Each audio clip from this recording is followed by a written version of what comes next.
some important things which I'll actually talk about is, number one, it needs to be looked at by an attorney and drafted by an attorney. We can give you the items that really need to be part of it, but it needs to be drafted by an attorney or looked at an attorney. Each state is a little different, and you want to make sure that you're following the rules in that state. So let's talk about what actually goes into a conditional attendance policy. Well, I think it's really common sense when you think about it. If you would sit down and try to draft a policy, just bullet points, what kind of things should be in a limited or a conditional attendance agreement where we are going to allow, 80% of churches say they do this, that were surveyed, we're going to allow a registered sex offender to attend, not mainstream this person as a worker with children, but just let this person attend. That's what we're focusing on today.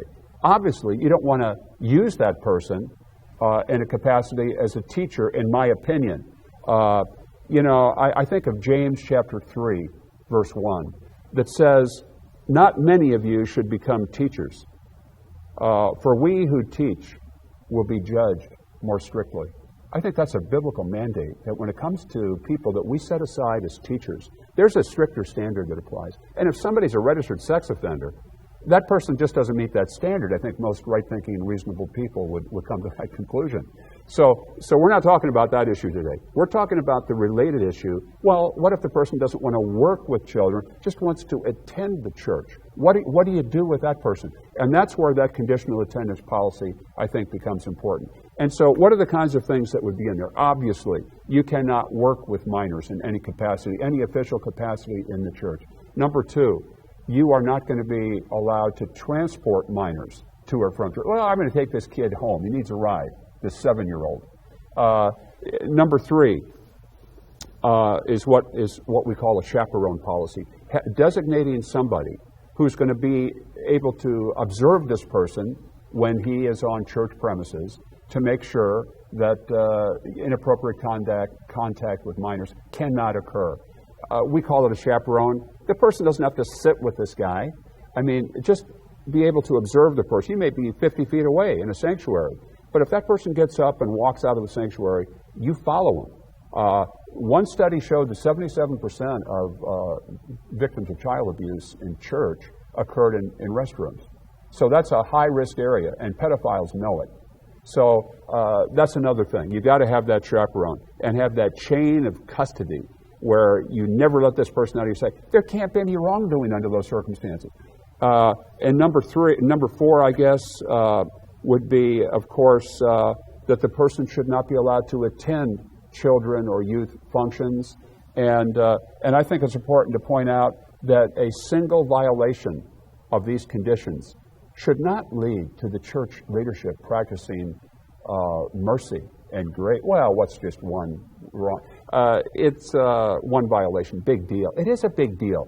I would have a zero tolerance policy because, Jerry, what you see sometimes is, 15 or 10 violations stack up. Well, let's give them another chance. And that is clear evidence in many cases of negligence. Let me mention just a couple other things. Make sure you contact your church insurance company to have them review your conditions, your policy, for their input. And I think it's also very important to check with the individual's probation officer with regard to this policy that you've come up with, whether that person agrees to it or not. The fact is, there's 550,000 registered sex offenders in this country. Many of them are not in prison. And why is that? Have they served their sentences? No. They've been released because of prison overcrowding or who knows what. They've been released early. Many of them are subject to the terms of a strict probationary agreement, which says, okay, we're letting you out early, but you're subject to these conditions. And Jerry, I've seen a number of these agreements that literally forbid the person to attend church. And there have been a number of cases. I'm thinking of one case where a registered sex offender was sentenced to 40 years. His crimes were so heinous. And he was released after like 18 months. But there was a very strict probationary agreement. You may not interact with or be involved with minors in churches without adult supervision. Well, come to find out, within weeks of his release, he was more or less, you might say, teaching a group of boys, children, in the church basement with no oversight. So he was discovered, and he was reported, and his probation was revoked, and he was sent back to prison to serve out the remainder of his 40-year sentence. Wow. So he appealed that. This is cruel and unusual punishment. That went up to the state Supreme Court, and the state Supreme Court affirmed this and said, yes, you serve your sentence. You have violated your policy. So the point is this. If the person is out of prison because of a probationary agreement that says you cannot attend church because of the proximity to children, I have seen many of these agreements, and you let this person just attend your church, that is a high risk. So as part of your conditional attendance agreement, that's what we're talking about here, you want to be sure you check with the probation officer, which usually there will be one, and do you have any problems with this? What are the terms of his probation? We need to know. We need to see what those terms are. Is he excluded? Is he precluded from attending church? What other conditions may apply that we need to know of? And by the way, here's our policy. Would you please review this for us? One of the things that we have done at actually the church that I've attended is that when we find out about a sexual offender, we actually make them come to the information booth. So once they come on the premises, then I actually put either an usher or security person with them. They follow them until they actually leave the premises. Yes. Okay. Like you said, when we have instances, most of the time, it's amazing when we have sexual molestation instances, most of the time that we have actually seen this happening on the church premises, it is in the restroom. Mm-hmm. So I had them, the question from an usher, do I actually follow the guy into the restroom? I said, yeah, you don't have to go in the stall with him, but you follow him into the restroom, and you make sure there's nobody else that can, that he's in proximity with any minors, because actually there'll be minors probably in the restroom.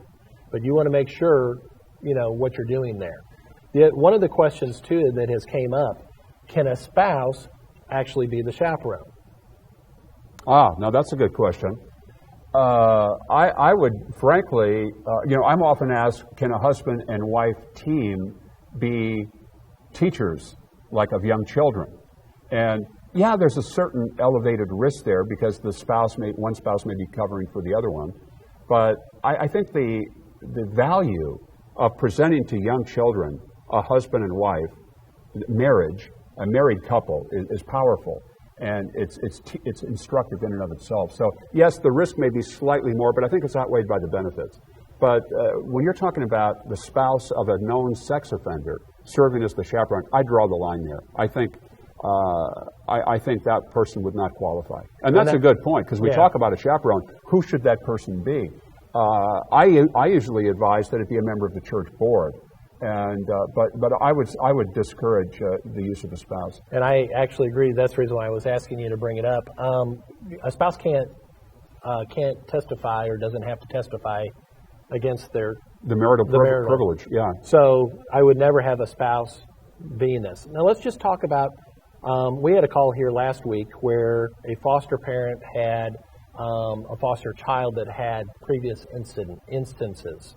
There is no sexual offender list, but they did let the pastor know that they had a young man that had molested a younger sibling, okay, and they were attending church. And they called in and said, all right, what policies do we put in place for this? They actually work in the cafeteria, so he will be, he'll be around minors because, if he's working in the cafeteria, there's minors. Let me tell you what we did, and you tell me if you want to expound on it any. We actually made the parents sign the conditional attendance policy for their son. We actually made the parents actually being the chaperones, the foster parents being the chaperones, when they were working in the cafeteria. So we allowed him still to work in the cafeteria and grounded him. If he is not with the parents attending church and is with a youth service, that's when we use another chaperone. And that way the parents don't have to be at every youth meeting and stuff like that, but he has a chaperone.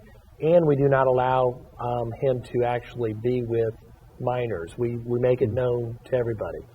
Any other things? I think that's reasonable. I think that's reasonable, Jerry.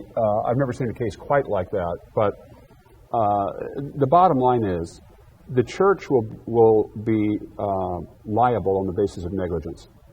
And that means you failed to exercise reasonable care. Some would say a high degree of care when you're talking about minors in the supervision or selection of a worker.